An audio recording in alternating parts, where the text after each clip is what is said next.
তাহলে যারা মাতলামো করছে সিপিএম এর ঝান্ডা নিয়ে, বিজেপির ঝান্ডা নিয়ে, তাদের আমাদের বাংলার মানুষ ক্ষমা করবে না।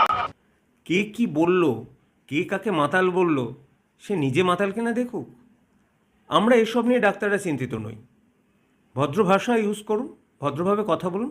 আমার মনে হয় একটা প্রজন্ম ঠিক নষ্ট হয়েছে ঠিকই, একটা প্রজন্ম আসবে যারা ভদ্রতা জানে, ভদ্র ভাষায় কথা বলতে জানে। তো এই কালচারটা হয়ে গেছে এখন এগ্রিকালচার, AGREE, অর্থাৎ ইয়েস ম্যান।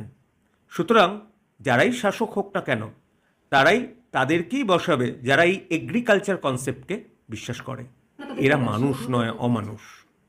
ওই যে বললাম, এগ্রিকালচার কনসেপ্টে এরা এত বিশ্বাস করে যে নিজেদের কালচার, নিজেদের বুদ্ধি, বিবেক সব চলে গেছে। যে জন আন্দোলনের জন্য বিবেকের ডাকে সাড়া দিয়ে একজন তৃণমূলের রাজ্যসভার এমপি আজকে পদত্যাগ করেছেন।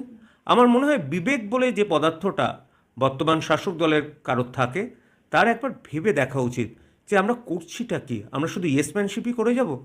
ডিসি নট এটা করে থাকেন, এটা প্রমাণ যদি করা যায় তাহলে ইমিডিয়েটলি তাকে স্যাক এবং নাম্বার 2 হচ্ছে আন্ডার দ্য বিহাইন্ড দ্য বার রাখা উচিত, অর্থাৎ কারাগারে ঢোকানো উচিত।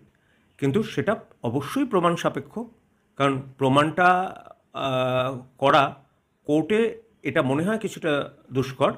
তবে আমার মনে হয় যে প্রথম 3-4 ঘন্টার পুলিশি নিষ্ক্রিয়তার জন্য আমাদের কলকাতা পুলিশের যারা উচ্চপদস্থ আধিকারিক, তাদের মনের মধ্যে একটা তো আসতে পারে যে বিবেকবোধ, যে আমরা রিজাইন করি।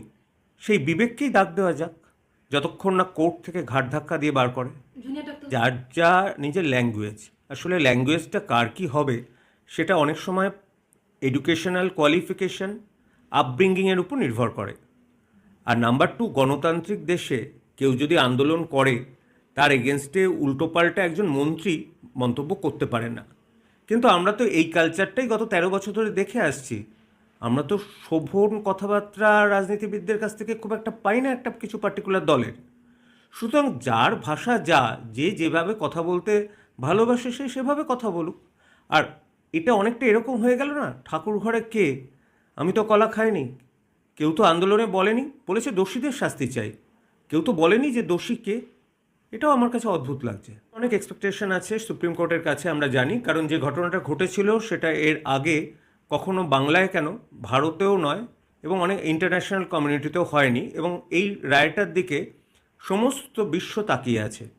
তবে একটা জিনিস আমাদের বুঝতে হবে, কালকের বিচারে যে সব কিছু চলে আসবে তা নয়। আমার একটাই দাবি সুপ্রিম কোর্টের কাছে, যে এটাকে একটু ফাস্ট ট্র্যাক কোর্টের মতো করুন, পরপর ডেট দিন, যাতে হিয়ারিংটা তাড়াতাড়ি হয়ে যায়। কারণ আমরা জানি সামনে একটা ভ্যাকেশন আসছে, তারপর যিনি চিফ জাস্টিস তিনি রিটায়ার করবেন। সুতরাং জিনিসটা তাড়াতাড়ি হোক, কারণ সুপ্রিম কোর্ট তো তারপর লোয়ার কোর্টকেই অর্ডার করবে জিনিসটা চালানোর জন্য। সুতরাং কালকের আমার আশা হচ্ছে সুপ্রিম কোর্ট যেন জিনিসটাকে তাড়াতাড়ি এগিয়ে নিয়ে যায়। তো আগেই চাওয়ার কথা, কারণ এটা না দিলে একজন আরএমও জয়েন করবে কি করে? তার মেডিকেল, তার সার্টিফিকেট, তার আধার, তার পরিচয় সব কিছু। তার মানে এটাকে আগে নেওয়া হতো না? তার মানে ধরতে হবে যারা এখানে করছে কাজ, তাদের আগে আধার নেওয়া হয়নি। সুতরাং এটা নেওয়ার মধ্যে কোনো কিছু খারাপ কিছু নেই, কিন্তু এখন করছেন কেন? একটা নিশ্চয়ই টাইম ফ্রেম বেঁধে দিয়েছে, বললেই তো কালকে সবাই দিতে পারবে না, সেটা আপলোড করাও একদিনে সম্ভব হবে না। আমার মনে হয় না জুনিয়র ডক্টরদের আন্দোলন এতে ঘুরে যাবে। ওরা ব্যাপারটা কি, একটা দল যাবে, একটা দল আন্দোলন করবে, কিছু কাগজ জমা দেওয়া, আর অনলাইন নিশ্চয়ই জমা দেওয়া যায়, সেটা জমা দিলে তো হয়ে গেল। আমাদের তো এখন বেশিরভাগই অনলাইনে চলছে। আর যদি পার্সোনালি যেতে হয় ঠিক আছে, একটা গ্রুপ যাবে, একটা গ্রুপ আন্দোলন করবে, আগেই করা উচিত ছিল। কারণ আমাদের বেশ কিছু এথিক্সের ব্যাপার আছে, যেসবগুলো করলে আমরা মেডিকেল কাউন্সিলের রেজিস্ট্রেশন পেতে পারি না। তা এটা একদম সঠিক সিদ্ধান্ত, কিন্তু একটু ডিলেড সিদ্ধান্ত। কোথাও গিয়ে ওনাকে 3 দিনের টাইম দেওয়া হয়েছে, যেখানে বলা হচ্ছে ওনার বিরুদ্ধে যেসব অভিযোগ আছে তার জবাব চাওয়া হচ্ছে। যদি উনি জবাব আসানোর বা না উত্তর দেন, তাহলে ওনার রেজিস্ট্রেশনও বাতিল হয়ে যাবে। হ্যাঁ, সেটাই তো হয়। মেডিকেল কাউন্সিল তো এভাবেই চলা উচিত, কিন্তু সেটা কেন 1 মাস বাদে করা হচ্ছে সেটা তো জানি না। সেটা প্রথম 2 দিনের মধ্যেই করা উচিত ছিল। এটা মানুষের স্বভাব, কোথা থেকে কিভাবে রোজগার করতে হয় বেআইনিভাবে, সেটার হয়তো স্বভাব। কিন্তু আমি একটা কথা আবার বারবার বলতে চাইছি, দুর্নীতিটা আলাদা, কিন্তু আমাদের ইস্যু একটাই, যে বা যারা দোষী তাদের ধরা, এবং যারা এর মাথা তাদের ধরা। দুর্নীতির তদন্ত ইডি করুক, সিবিআই করুক, ক্রাইমের তদন্ত ক্রাইমের তদন্তর জাস্টিসটা আমাদের কাছে প্রথম জরুরি। আমরা কি দুর্নীতি দেখিনি? আমরা ভুরি ভুরি দুর্নীতি দেখেছি, আমরা শিক্ষাক্ষেত্রে দুর্নীতি দেখেছি। আমরা দুর্নীতির তদন্ত নিয়ে চাই না, আমরা জাস্টিস চাই সেই অভয়ার যাকে নৃশংসভাবে মারা হয়েছিল তার কর্মক্ষেত্রে।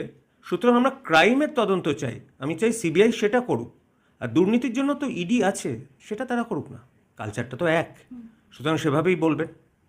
তবে এটাও বলতে পারি যে এই সব জিনিসগুলো করে আমাদের অ্যাটেনশনটা ডাইভার্ট করার চেষ্টা করা হয়েছে, কিন্তু ডাক্তারদের অ্যাটেনশন একটাই, জাস্টিস, জাস্টিস ফর অভয়া। ওটা তো অনেকটা সিম্বলিক। মেরুদণ্ড কি ওভাবে হয়? মেরুদণ্ড তো ব্রেন থেকে কাজ করে। ব্রেনটাই যদি ওই একটা কথা বলে না, আমাদের কালচার, বাঙালির কালচার ছিল হচ্ছে সবচেয়ে ভালো। বাঙালির কালচারকে ভারতের সবাই শ্রদ্ধা করত, তাকে ফলো করত। এই কালচারটা হয়ে গেছে এখন এগ্রিকালচার, AGREE, অর্থাৎ ইয়েস ম্যান। সুতরাং যারাই শাসক হোক না কেন, তারাই তাদেরকেই বসাবে যারা এই এগ্রিকালচার কনসেপ্টকে বিশ্বাস করে, যেটা আমাদের এই শাসক দল গত 12 বছর ধরে খুব ভালো করে এটাকে রপ্ত করেছেন। এই ব্যাপারটাও আমি আমার বন্ধুদের কাছে পুরোটাই জানি, কিন্তু আমার মনে হয় এটা সিবিআই পুরোটা তদন্ত করছে। আসুক না, তদন্ত পুরোটা চলে এলে, এত তাড়াতাড়ি তদন্ত আসবে না, পুরোটা এলে অনেক কিছু ধরা পড়বে, তাই এত ধামাচাপা দেওয়ার চেষ্টা। আসুক না, দেখা যাক। দেখুন, আমার মনে হয় না একজন বাবা মা, আমি তো ওনাদের সাথে দেখা করেছি, একদম মধ্যবিত্ত, নিম্ন মধ্যবিত্ত শ্রেণীর সেই মূল্যবোধটা হারিয়ে গেছে যে মিথ্যা বলতে চাইবেন। অন্তত আমি জানি যে আমাদের এই মধ্যবিত্ত মূল্যবোধ যতদিন আছে, তারা কিন্তু পরিষ্কার সত্য কথাই বলেছেন।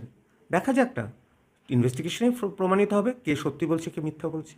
অন্যদিকে আজকেও রাত জাগর কর্মসূচি রয়েছে, যারা সাধারণ নাগরিকদের রাত থেকে ভোর জাগা কর্মসূচি আজকেও রয়েছে।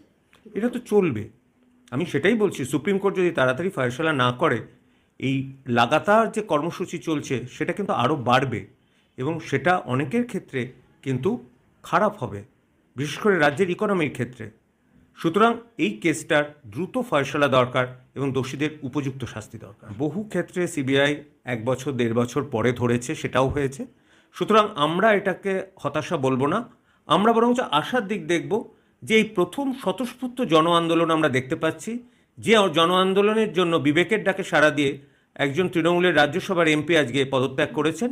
আমার মনে হয় বিবেক বলে যে পদার্থটা বর্তমান শাসক দলের কারোর থাকে, তার একবার ভেবে দেখা উচিত যে আমরা করছিটা কি। আমরা শুধু ইয়েসম্যানশিপই করে যাব?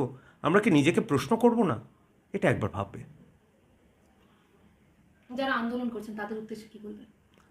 আমরা সবাই আন্দোলন করছি, সিনিয়র ডাক্তার, জুনিয়র ডাক্তার, সাধারণ নাগরিক, সব আন্দোলনকারী একই বক্তব্য, আমাদের জাস্টিস চাই। এবং আমার মনে হয় আন্দোলনকারীরা জাস্টিস না পেলে তাদের আন্দোলন সরাবেন।